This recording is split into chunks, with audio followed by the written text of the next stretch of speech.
in it next. Can't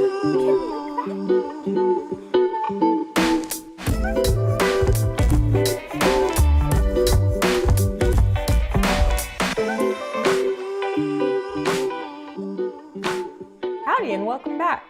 I'm Lily and this is Gigi, and today we're going to be making a recipe out of Mooncakes and Milkbread by Kristina Cho. The recipe is called the mother of all milk bread, and it's a delightful Japanese milk bread. We're going to make it today, and hopefully tomorrow we can make part of it into a honey toast, and super excited. So things that are a little different about this bread are that it has some sort of roux that they call Tangzhong. Probably pronounced that wrong. I apologize. And it's going to be cooked in a Pullman pan, so it's going to be rectangle at the end. Let's get into it. We're going to start off by making essentially the roux. It is milk and bread flour. We're going to be using 1% milk because that's what we have right now. It says you need 100 grams. And I've got my handy dandy scale here. It's already set on grams, and I zeroed it out, and we want 100. Boom. 100. I'm going to put this in the pot. Now we're going to need 20 grams of bread flour. I feel like I'm in chemistry class again. So we have 100 grams of milk, 20 grams of bread flour. Let's take this over to the stove and whisk it up. We're going to cook this on low heat until it becomes a paste, and we're going to whisk the ever-loving snot out of it here. Oh, it's starting to thicken up already.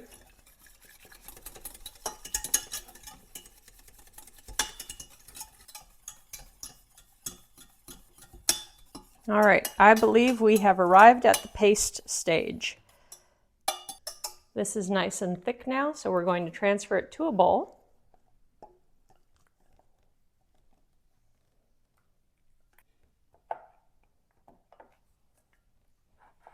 Okay, so that's our Tangzhong. Tangzhong. All right, I'm going to wash this out and then we'll do the milk. We now need 125 grams of milk. 123, 2 more grams.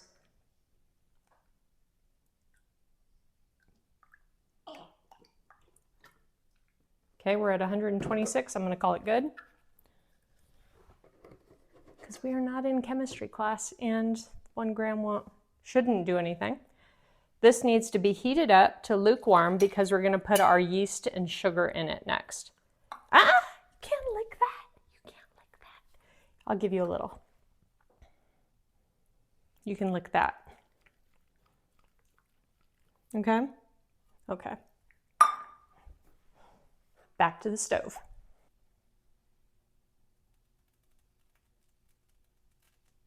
Done.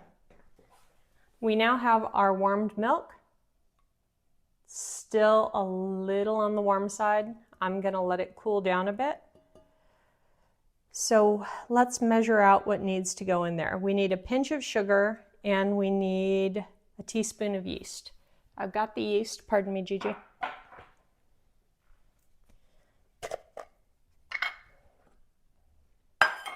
And put a teaspoon.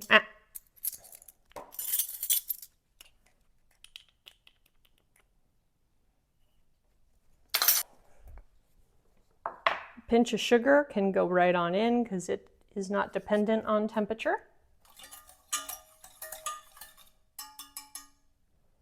See what temperature we're working with. That feels a little warm. I'm actually going to grab a thermometer for funsies. And let's see what temperature that's at.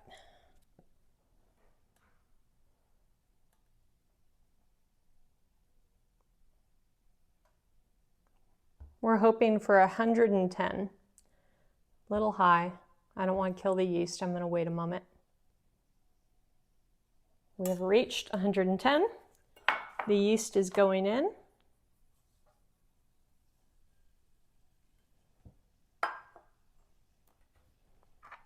And gently stir that yeast in. Let's get the ingredients for the dough going now. 50 grams of sugar.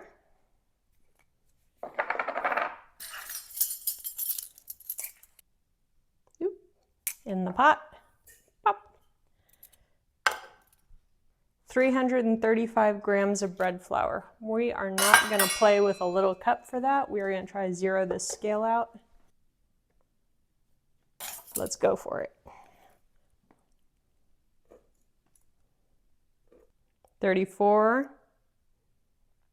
35. Brilliant. So sugar, flour, salt, half teaspoon salt.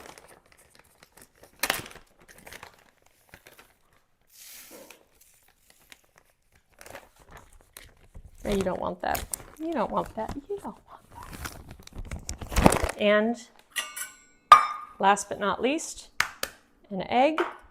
I always open my egg into a separate container because I get shell and things. And I don't want to fish it out of flour and salt and sugar. Okay, so we need to also add this.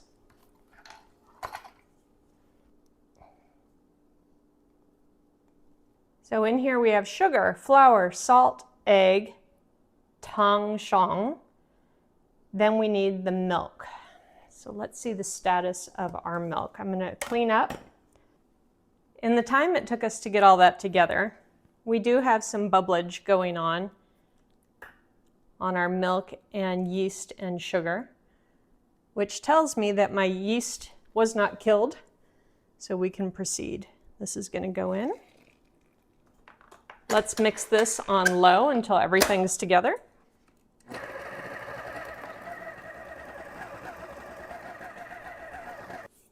We're now going to add in 4 tablespoons of soft butter as it's mixing. So, you know what, we're going to guesstimate this to the best of our ability and it'll be fine.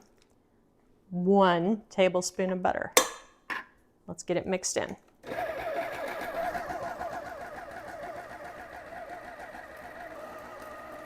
Two tablespoons. 3 tablespoons. 4 tablespoons. So we're going to turn this up to medium now, and it's going to get mixed for about 9 minutes. Don't you walk away. That dough is smooth and elastic, which is what we're shooting for. Let's see if I can get it off this dough hook. There we go. It is sticky though. We need to prep the bowl with some oil. Keep it from sticking too much. So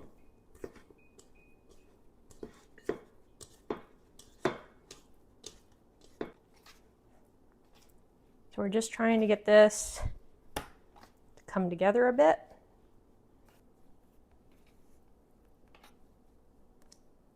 That looks pretty good to me. I'm not the best dough shaper in the world, so I will definitely count this as a win. Got my silicone lid so that'll keep the bugs out and keep the moisture in. This is going to go outside. It's 81 degrees Fahrenheit today, so that's great. And in 2 hours, we will see how much it's risen. 2 hours have elapsed, and now we have our dough, which has at least doubled in size. It looks beautiful. I'm going to transfer it out, which deflated it quite a bit, which is fine.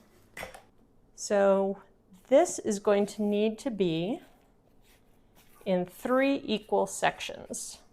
So I'm going to eyeball 1 section, 2 sections, 3 sections. Let's weigh and see how far off I am. 219, 247, 237. So I'm going to take a little pinch from this one. See if that did anything. 232, 235, 236. Feeling pretty good about that. I think we're going to call that even.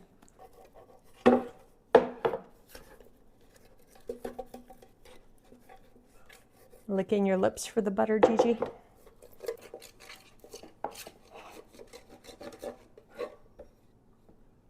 Okay, we should be good. Now these are going to get flattened into ovals. Stretch it out a bit. And once I get a nice looking oval, you know what? Let's do them all. That way we can be a little bit more consistent in the shape.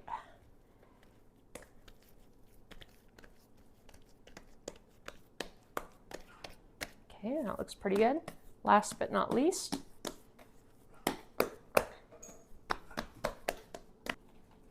this.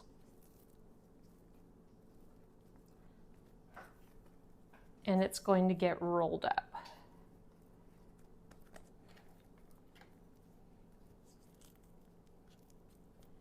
And rolly, rolly, rolly. And I'm going to put the seam side down. Sorry, Gigi, didn't mean to startle you. In my pan. Let's roll up the next one.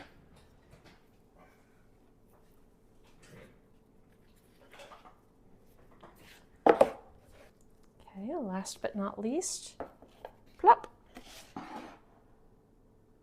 So this is going to be let to rise until it's between 1/2 and 1/4 inch from the top of the pan. You cannot let it get too close because this has to cleanly slide on, and you can't be doing that if it's touching the top. I feel like it didn't take very long outside for it to come up to where it was touching the top of the pan. Woo! I don't want to pull it back too far. You can see that it is touching the lid. It's going to go in a 350-degree oven for 31 minutes. Let's go. And I should put this on a sheet because I have learned that those little holes in the bottom actually have stuff that come out of them. Shocking. Here we go, into the oven. Pardon me, Gigi. Right in the center. See you in 30 minutes. We're now going to take out our milk bread. Woo!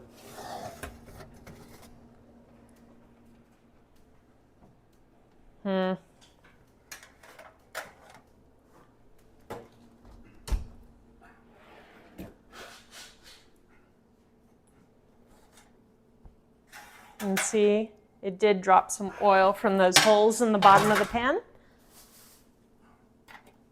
And this is going to cool for 10 minutes before we try to take it out. I wonder if I can pull this lid over. Oh, came out beautifully. So it's been cooling for about 10 minutes. We're going to turn it out.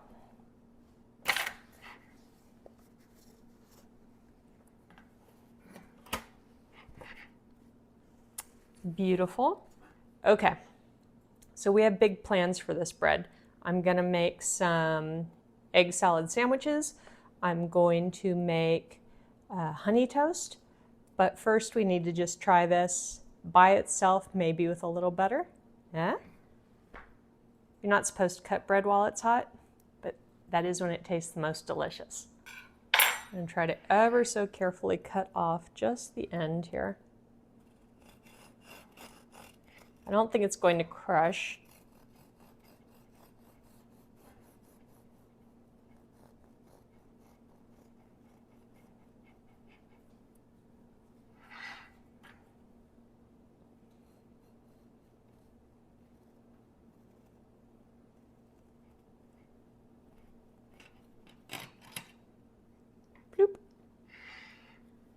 Look at that. Isn't that beautiful? You want a little piece too, honey? That can be arranged.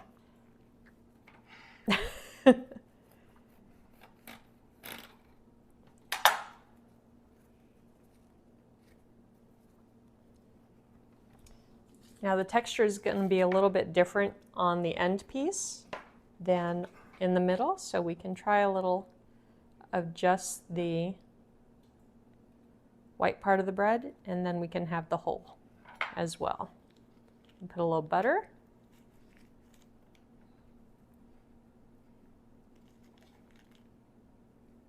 Gigi, I'm not going to put butter on your piece, okay? Let's give you this one, all right? So first, just the white part, buen provecho. Subtly sweet, not too dense, but it has much more body to it than a loaf of like butter crust or bimbo or a store brand American white bread. Let's have a taste of the whole thing with some butter.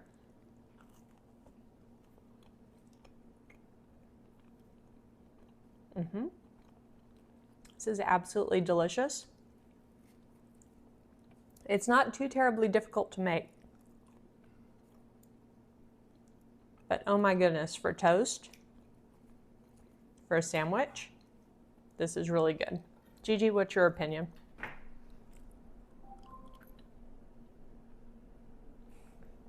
Is that too big of a piece? Thanks so much for hanging out with us through the whole process of making this. Please give us a like and subscribe, and have a great day. Bye-bye. I think that's great. I think